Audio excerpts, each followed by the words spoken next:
Are you everyone? Tell me. Fine, sir. Okay. What is question? Question is that AD and BC are equal perpendicular to a line. Segment AB. इसने कहा AD और BC ये दोनों equal perpendicular हैं. मतलब इधर क्या है? AD है. कौन सा है?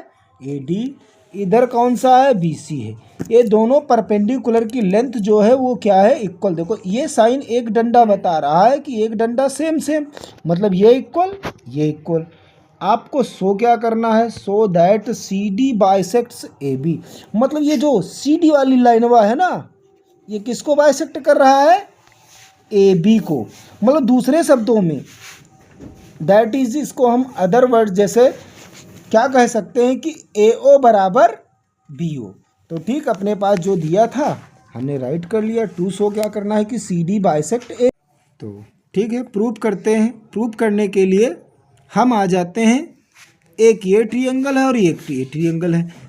हम इस ट्रायंगल को पहले ले ले चाहे इसको ले ले, क्योंकि हमको शो तो यही करना है कि AO बराबर क्या है? BO. तो कोई फ़र्क नहीं पड़ता है कि आप किस ट्रायंगल में जाओगे, लेकिन सोचते हैं भाई पहले A पैदा हुआ ना, तो चलो A से बात कर लेते हैं. तो एक ट्रायंगल ले लेते हैं. ADO कह दो, चाहे क्या कह दो? AOD. तो मैंने कह दिया ADO. अगर इधर से इधर को आए हैं ना ADO, तो हम इधर भी इधर से चलेंगे BCO. अब देखते हैं बेटा, देखो इसमें उसने दे रखा है कि ये साइड और ये साइड क्या है? इक्वल. आप कहीं से नहीं लाया, उसने ही दे रखा है, तो इसी को राइट कर लेते हैं. तो इसको हम क्या लिख देंगे? AD. क्या लिख देंगे? AD equal to BC. हाँ, AD is equal to BC. क्या हो जाएगा? AD is equal to BC. कहाँ से लाए हो? अपने घर से या उसने दे रखा था? उसने दे रखा था. हाँ, तो क्या लिख देंगे? Given. Reason is very must.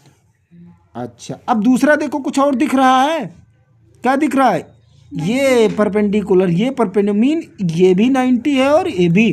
तो इसको हम लिख सकते हैं angle A is equal to angle B. Angle A is equal to angle B. Reason क्या है? लिखेंगे EACH ईच 90 डिग्री. अब देखो इसका नाम हम 2-3 लेटर से भी दे सकते हैं. क्या?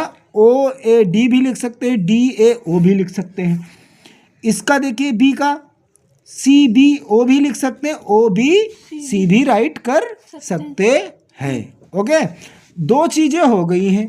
अब हमको एक चीज़ और चाहिए, तो कहाँ से लाएं कहाँ से लाएं? तो सोचते हैं कि भाई ये और ये जब कहीं 2 लाइनें इंटरसेक्ट करती हैं तो हमको पियर्स मिल जाते हैं कुछ वर्टिकली अपोजिट एंगल के. जैसे ये और ये इक्वल हो जाएगा, ये और ये इक्वल हो जाएगा.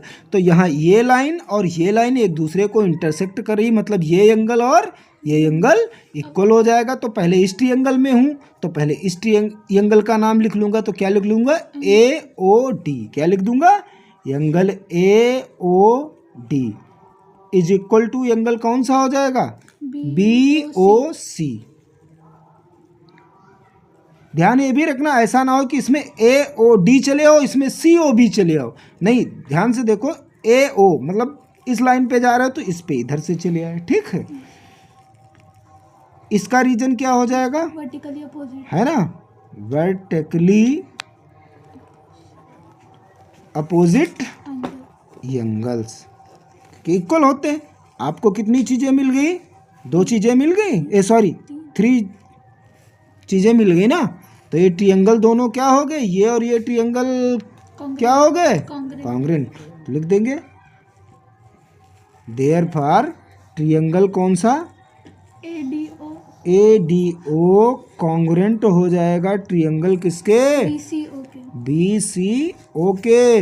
रीजन क्या हो जाएगा? Angle side angle. हाँ एंगल साइड. हाँ, क्योंकि 2 एंगल हैं और एक साइड है. जो डबल चीज़ें होती हैं उसको एक को इधर डाल देते हैं और एक इधर, बीच में जो सिंगल चीज़ होती है उसको डाल देते हैं. तो सिंगल क्या है? Side. Angle side angle congruency criteria. ठीक है, अब देखो इसका मतलब क्या हुआ, जब ये ट्रियंगल और ये ट्रियंगल कॉन्ग्रेंट हो गया तो अब इसके जितने भी करस्पॉन्डिंग पार्ट बचेंगे सारे क्या हो जाएंगे, इक्वल। क्या हो जाएंगे, इक्वल। किससे, क्योंकि जब कोई ट्रियंगल दो कॉन्ग्रेंट हो जाते हैं तो उसके जो भी करस्पॉन्डिंग पार्ट्स होते हैं वो क्या होते हैं, इक्वल। तो देखो इधर अगर हम देखें तो आपका DO बराबर CO भी हो जाएगा, है ना।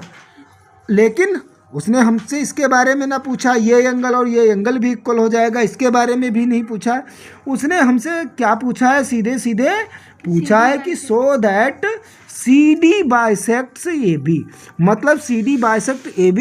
इन अदर वर्ड्स, दूसरे शब्दों में हम क्या कह सकते हैं कि ये जो CD लाइन है अगर AB को बाइसेक्ट कर रही तो मतलब AO बराबर क्या हो जाएगा, BO।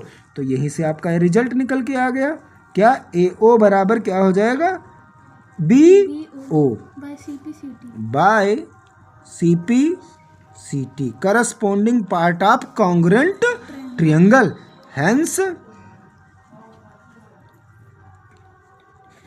वो टू शो लिख दिया, टू शो की जगह पे आवश्यकता अनुसार आप टू प्रूव भी लिख सकते हो, उसमें कोई दिक्कत की बात नहीं है। अगर वीडियो अच्छा लगा हो बच्चों तो लाइक करें, सब्सक्राइब करें, ताकि मुझे भी वीडियो बनाने का मोटिवेशन मिलता रहे।